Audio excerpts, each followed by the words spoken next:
साबिक वजीर आला बलोचिस्तान और नेशनल पार्टी के सरबराह डॉक्टर अब्दुल मालिक बलोच ने अपनी जमात के वफ्द के हमरा जाती उम्रा में नून लीग के कायद मियां नवाज शरीफ से मुलाकात की। मुलाकात के बाद मीडिया से गुफ्तगू में अब्दुल मालिक बलोच ने कहा कि नवाज शरीफ सीनियर सियासतदान है। उनसे बलोचिस्तान के मौजूदा हालात पर तफसीली बात हुई। बलोचिस्तान अवाम के नवाज शरीफ से बहुत उम्मीदें वाबस्ता हैं। नवाज शरीफ को कहा है कि बलोचिस्तान की सूरत हाल पर आपका किरदार बहुत अहम है। नवाज शरीफ किरदार अदा करने पर राजी हो गए हैं। अब्दुल मालिक बलोच के मुताबिक नवाज शरीफ ने यकीन दहानी कराई है कि वो दोबारा अपने किरदार को फाल करेंगे। नवाज शरीफ बलोचिस्तान आकर लोगों से मिलेंगे। बलोचिस्तान के अमन इस्तेहकाम, जमहूरी रवैयों के फ़रोग और तरक्की के लिए अपना सियासी और जमहूरी किरदार अदा करेंगे। बलोचिस्तान का मसला सियासी है, इसको सियासी तरीके से ही हल होना चाहिए। नवाज शरीफ का यह मौक़िफ़ रहा है कि बलोचिस्तान के मसाइल का हल सिर्फ और सिर्फ सियासी और जमहूरी तरीके से ही मुमकिन है। 1997 में अख्तर मेंगल और 2013 में डॉक्टर अब्दुल मालिक बलोचिस्तान के वजीर आला रहे।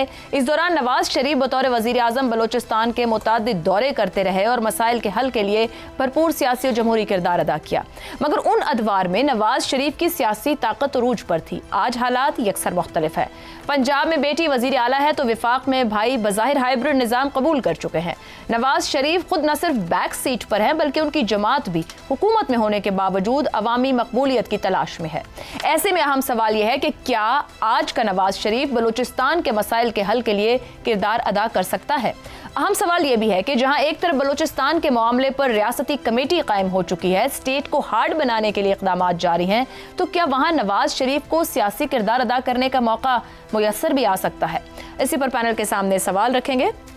बलूचिस्तान के मौजूदा हालात, अब्दुल मालिक बलोच की दरख्वास्त पर नवाज शरीफ किरदार अदा करने पर रजामंद, रियासती कमेटी कायम, हार्ड स्टेट के लिए इक़दामात, क्या नवाज शरीफ को किरदार अदा करने का मौका मिलेगा। इफ्तिखार अहमद साहब। देखिए, जहाँ तक रियासती कमेटी की आप बात कर रहे हैं कि वो बिल्कुल ठीक है, हार्ड टॉक की दहशत गर्दी के ख़िलाफ़, क्योंकि ये तो नहीं हो सकता कि आप उनको पूरा दे दें बलूचिस्तान कि जब चाहें रात को आके 10 सड़कें बंद कर लें, जब चाहें वो किसी जगह टनल में ट्रेन को रोक लें, मतलब वो अपनी मनमानी करें। तो उनकी उस मनमानी का जवाब तो यही है जो ये है कि रियासत का जो ये स्टेटमेंट है, ये हम सब का स्टेटमेंट है, ये पाकिस्तान के अवाम का स्टेटमेंट है, और ये स्टेटमेंट बलूचिस्तान के रहने वालों के मुफादात में है, क्योंकि उनको भी तो प्रोटेक्शन चाहिए ना, उनको भी तो अपनी ज़िंदगी गुजारने के लिए, कारोबार करने के लिए इत्मीनान चाहिए। पहला हिस्सा तो आप नवाज शरीफ का किरदार। आइए देखिए, कितनी खूबसूरत बात आप करना चाह रहे हो। आप एक पॉलिटिकल आदमी की पॉलिटिकल मुलाकात को पॉजिटिव ले रहे हो। किससे बात करें? नवाज शरीफ, अब्दुल मालिक मिलके अख्तर मेंगल से तो बात कर सकते हैं। क्या जो एक दोस्त बैठा है वो इन तीनों को तस्लीम भी करता है? वो तो नवाज शरीफ को ही तस्लीम नहीं करता। जो शख्स नवाज शरीफ को ही तस्लीम नहीं करता, तो नवाज शरीफ से मुलाकात करने वाले सियासतदानों के साथ बामी राब्ता जो होगा, जो हल निकाला जाएगा, वो उसको तस्लीम करेगा? हल सिर्फ वही है जो 18वीं तरमीम में लिखा गया था, जिस पे अमल नहीं हुआ और जिसके नताइज ये भुगते जा रहे हैं। बलूचिस्तान के हल में इमरान खान को कौन से डाल दिया? क्यों नहीं? Why not? वहाँ की पॉलिटिकल फोर्सेस से बात करनी है, उनके मसाइल को सुनना है। क्या नवाज शरीफ को वो स्पेस मिलेगी कि वो रोल प्ले करेंगे? नो, आप गलत क्या कर रही हैं। जो वायदा होता है, नहीं सुनिए, हाँ जी, जो मालिक और नवाज तय करते हैं, वो किसके लिए कर रहे हैं? Not only for Balochistan, they want to do something for resolving the issues which are being faced in Balochistan, and Balochistan is a part of the federation. ठीक है। तो अगर साफजारी आगाज हो सकता है, यानी बलूचिस्तान के डायलॉग से ये डायलॉग आगे भी जा सकता है, और ऐसे ही होता है। मैं ये कह रहा हूँ कि ये आप समझने की कोशिश करें, प्लीज मदद करें मेरे साथ, कि मालिक और की मुलाकात नवाज से जो है वो उसके लिए काबिल कबूल नहीं है एक पार्टी के लीडर के लिए, क्योंकि वो ये मुक़्तदरा नहीं है, ये सियासतदान है। वो सियासतदानों को मानता ही नहीं इनको। वो कहता है कि बात हो सकती है तो सिर्फ मुक़्तदरा से हो सकती है। और मुसीबत ये है कि ये कितनी भी कोशिश करें और ये कोई भी हल निकालने की कोशिश करें, क्या वो हल उसके लिए काबिल कबूल है? मैं आज आपको बता देता हूं कि वो उसके लिए काबिल कबूल नहीं होगा। तो आपका ये सवाल का जवाब है, नवाज शरीफ बहुत अहम रोल प्ले कर सकते हैं।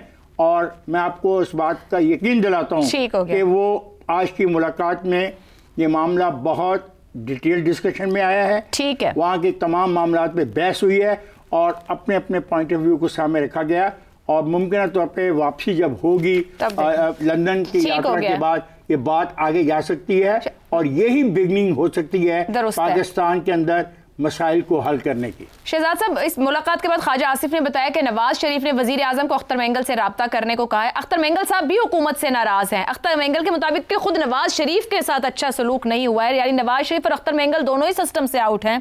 क्या वजीर आजम शहबाज शरीफ नवाज शरीफ की हिदायत पर चलेंगे? क्या नवाज शरीफ कोई पॉलिटिकल रोल यहाँ प्ले कर पाएंगे? एक तो मेरे ख्याल में बड़ी वाज़ेह चीज़ है कि ये कम से कम जो भी होगा ये 2 हफ्ते के बाद ही होगा, या 2 से 2.5 हफ्ते के बाद, यानी फौरन तो इसमें कोई अमल नहीं होने वाला, क्योंकि नवाज शरीफ साहब सुना है कि शायद विलायत जा रहे हैं और वो 2 हफ्ते वहाँ पे रहेंगे और उसके बाद वापस आएंगे इलाज की गर्ज से। तो एक तो ये खैरियत से इंशाअल्लाह अल्लाह उनको लेके आए, उसके बाद उम्मीद हमें रखनी चाहिए कि वो ज़रूर इसमें शामिल होंगे, और क्यों ना हो। पाकिस्तान के 3 दफ़ा के वज़ीर आज़म रह चुके हैं, बलूचिस्तान को बहुत अच्छा जानते हैं, वहाँ के लोगों जो सियासतदान हैं उनके साथ उनके रवाबित हैं, और करना चाहिए। आफ्टर ऑल एक इतना सीजनड आदमी है, बाहर बैठा हुआ है इस वक्त, पार्लियामेंट में ना सही लेकिन कम से कम पार्लियामेंट का मेंबर होते हुए एक फाल किरदार अदा कर सकते हैं, जरूर करना चाहिए। मसला क्या है? मसला यह कि बलूचिस्तान में 2 किस्म की शिकायत या फोर्सेस हैं। एक वो है जो कि बॉर्डर के बाहर बैठे हैं, या अगर बॉर्डर के अंदर भी हैं तो वो बंदूक उठाए बैठे हैं। वो पाकिस्तान की रियासत से नबर्द आजमा है, पाकिस्तान की रियासत से लड़ना चाह रहे हैं। जो पाकिस्तान की रियासत से लड़ना चाहता है और उसने बंदूक उठाई हुई है, वो पाकिस्तान का दुश्मन है। उसके लिए रियासत हार्ड ही होगी, उसके लिए गुंजाइश और कुछ नहीं है। और वो इसका मतलब है कि रियासत के पास जितने भी रिसोर्सेज हैं अपने, उसको खत्म करने के लिए, मैं तो हैरान हूं कि अभी तक हमने उनको एलिमिनेट जहां जहां बैठे हैं वहां पे क्यों नहीं किया। किस चीज का इंतजार है? कर देना चाहिए। ऐसे लोगों को जमीन तंग कर देनी चाहिए उनके लिए, मेरे ख्याल में, जो कि पाकिस्तान की रियासत के ऊपर हमलावर है। दूसरे वो लोग हैं जिनको ये शिकायत है कि जी हम आम आदमी जो हैं वो अपने जो हमारे सरदार और हमारे ट्राइबल चीफ्स और चीफटेन जो कि आज तक सब के सब बैठे रहते हैं प्रोविंशियल असेंबली के अंदर, उनकी बजाय हमारी रिप्रेजेंटेशन नहीं है, तो हमारी बात नहीं करते। जो वसाइल आते हैं वो हम पे इस्तेमाल नहीं होते, वो उन्हीं के जेबों में चले जाते हैं या उनके अपने कामों में लग जाते हैं। ये हम इस पर बहुत बात पहले भी अपने प्रोग्रामों में कर चुके। ये वो शिकायत है जिसको कि एड्रेस करना है। अब ये एड्रेस चीफ मिनिस्टर हाउस में बैठ के हो सकती है, या ये वाकई में वहां पे लोगों के साथ मिलके जाएंगे। देखिए अख्तर मेंगल साहब भी तो उसी की कंटिन्यूटी है ना, उसी निजाम, सरदारी निजाम की जो कि अब तक लेके चल रहे हैं। तो इसलिए मेरा ख्याल है कि जिस किस्म का सियासी इनिशिएटिव होगा वो बहुत गहरा और डिटेल्ड होना चाहिए, और पूरी स्टडी के बाद होना चाहिए कि असल में शिकायत किस लेवल पे है। पढ़ा लिखा जो नौजवान बलूचिस्तान का है वो हो सकता है कि इनमें से किसी भी फैमिली के साथ तल्लुक ना रखता हो, वो कभी भी प्रोविंशियल असेंबली में ना आ सकता हो। उसको कैसे सेटिस्फाई करना है? उसने बंदूक नहीं उठाई हुई, वो सिर्फ ये इस चीज पे नालायक है कि मेरी आवाज नहीं है, मेरी आवाज सुनी नहीं जा रही। तो उसके लिए क्या आपका सियासी अमल है? ये नवाज शरीफ का भी इम्तिहान होगा। सिर्फ चीफ मिनिस्टर हाउस में जाके अख्तर मेंगल से गुफ्तगू करके वापस आने में बलूचिस्तान का हाल नहीं। दुरुस्त हो गया जी। बेगम साहब, नवाज शरीफ सियासी और जमहूरी किरदार अदा करने के ख्वाहिशमंद हैं, रियासत की जानिब से सख्त इक़दाम और हार्ड स्टेट की तैयारी है। नवाज शरीफ का क्या जमहूरी किरदार हो सकता है ऐसे में? देखिए, रियासत का एक आयरन हैंड भी होता है और उसके साथ साथ रियासत का एक गुफ्तगू करने वाला चेहरा भी होता है। जो सियासतदान होते हैं वो दूसरा चेहरा होती है, गुफ्तगू के ज़रिए कन्फ्लिक्ट रेजोल्यूशन की कोशिश करते हैं, और जो सिक्योरिटी के अदारे हैं वो चैलेंजेस से निपटते हैं। जिन्होंने इस वक्त बंदूक उठाई हुई है उनका ख़ात्मा होगा, सिक्योरिटी के अदारे अपना काम करते रहेंगे। लेकिन इस चैलेंज का एक पॉलिटिकल आस्पेक्ट है, बहुत बड़ा पॉलिटिकल आस्पेक्ट है, जिसकी वजह से मसाइल पैदा हो रहे हैं, जिसको बहुत इग्नोर किया गया है। उसको हल करना ज़रूरी है, और उसको हल करने के लिए नवाज शरीफ एक आइडियल शख्स है।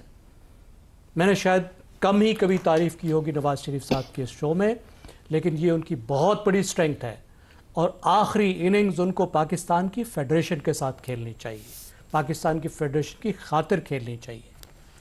अब्दुल मालिक साहब मिले।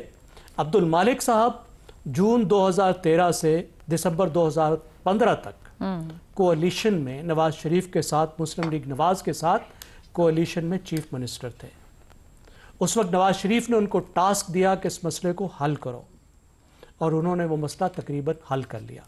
लेकिन उस वक्त मसला ये था कि नवाज शरीफ साहब पर इस्टेब्लिशमेंट का, उस वक्त की इस्टेब्लिशमेंट का एतमाद नहीं था और सारा बना बनाया खेल ख़राब हो गया। इस वक्त नवाज शरीफ इस्टेब्लिशमेंट के पार्टनर हैं। इस वक्त उनकी जमात इस्टेब्लिशमेंट के साथ हाइब्रिड सिस्टम में मिलकर काम कर रही है। तो एक तो वो इस्टेब्लिशमेंट को भी साथ लेकर चल सकते हैं और दूसरी तरफ उनकी स्ट्रेंथ ये है, और ये बहुत बड़ी स्ट्रेंथ है पंजाब का लीडर, लाहौर का लीडर, कि उसके साथ जो छोटी कौमियतें हैं उनके लोग चलने को तैयार हैं, वो मुसलसल पीछे भी चलते रहे हैं और वो उन पर एतमाद करते हैं। उनके साथ वली खान साहब ने भी मिलकर काम किया, अख्तर मैंगल ने भी मिलकर काम किया, अब्दुल मालिक बलोच ने तो बिल्कुल किया।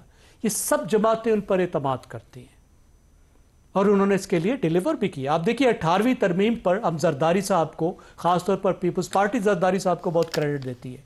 ये ज़हन में रखिए कि सिंध को तो उसमें फ़ायदा हुआ था। 18वीं तरमीम में अगर किसी ने कुछ दिया था तो वो पंजाब था, वो तो नवाज शरीफ था। 18वीं तरमीम नवाज शरीफ का कहीं ज़्यादा बड़ा कारनामा है जरदारी की निस्बत, जिसने पाकिस्तान की फेडरेशन को जोड़ दिया। तो इस वक्त भी वो बहुत अहम किरदार अदा कर सकते हैं पॉलिटिकल साइड पे। मेरा ख्याल है उन्हें इस तरह नहीं करना चाहिए जिस तरह उन्होंने इस काम को भी, इस गेंद को भी उछाल दिया शहबाज शरीफ की तरफ कि तुम संभालो।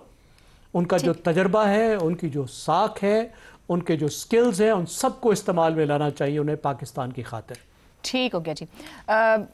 रजा साहब, डॉक्टर अब्दुल मालिक बलोच नेशनलिस्ट हैं, सियासी हल के लिए पुरजोर इसरार कर रहे हैं, नवाज शरीफ भी तैयार हैं, मौजूदा हाइब्रिड निज़ाम में इर्रेलेवेंट हैं मगर अब्दुल मालिक बलोच। अब ये फरमाइएगा, ये मुलाकातें कोई किरदार अदा कर सकती हैं? अख्तर मैंगल खुद कह रहे हैं नवाज शरीफ साहब आउट है, उनके साथ खुद कुछ अच्छा नहीं हुआ, या फिर रस्मी ही समझा जाए इस पोलिटिकल मीटिंग को या जो पोलिटिकल बयान आए हैं इसके बाद?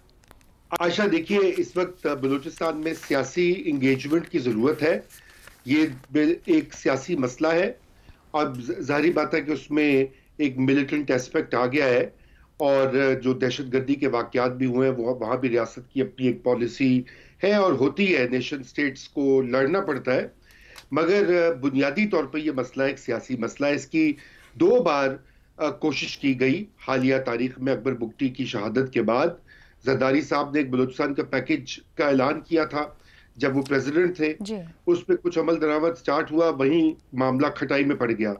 फिर जब मियाँ नवाज शरीफ 2013 में वज़ीर आज़म बने तो उनका एक ये बहुत बड़ा पॉलिसी का ये यूँ समझिए कि एक गोल था कि उन्होंने बलूचिस्तान में ये बातचीत करनी है। इससे डॉक्टर मालिक की उन्होंने जिम्मेदारी भी लगाई। पिछले हफ्ते मेरी डॉक्टर मालिक से तफसीली इसके ऊपर बात हुई थी और उन्होंने सारा बताया कि किस तरीके से उन्होंने जाके तकरीबन हर सियासी जो रहनुमा है बलूचिस्तान के, पाकिस्तान के अंदर और पाकिस्तान से बाहर, उनसे बातचीत की और बड़ी उन्होंने उसमें डेवलपमेंट्स और प्रोग्रेस भी की।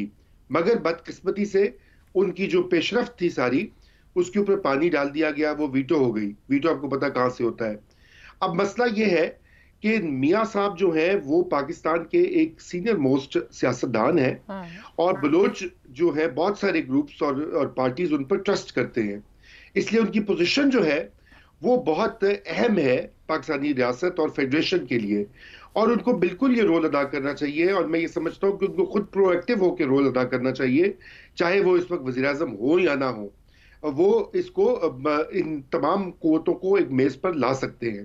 करना चाहिए, साउंड्स गुड। क्या कर पाएंगे इन हालात में जब वो सियासत से काफी दूर दिखाई देते हैं बहुत से अहम मामलात से?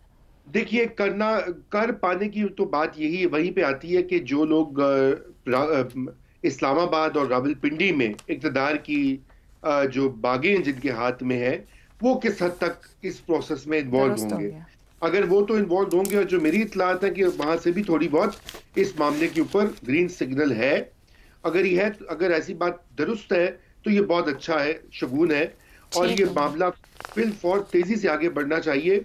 हमें मजीद अपने बलोच बहन भाइयों को नाराज जो है उनको मजीद दीवार से नहीं लगाना चाहिए, उनको कौमी धारे में शामिल करके उनको अब उनकी जो पाकिस्तानी पॉलिटिकल एंगेजमेंट और डायलॉग के जरिए इस मामले के हल की तरफ जाना चाहिए।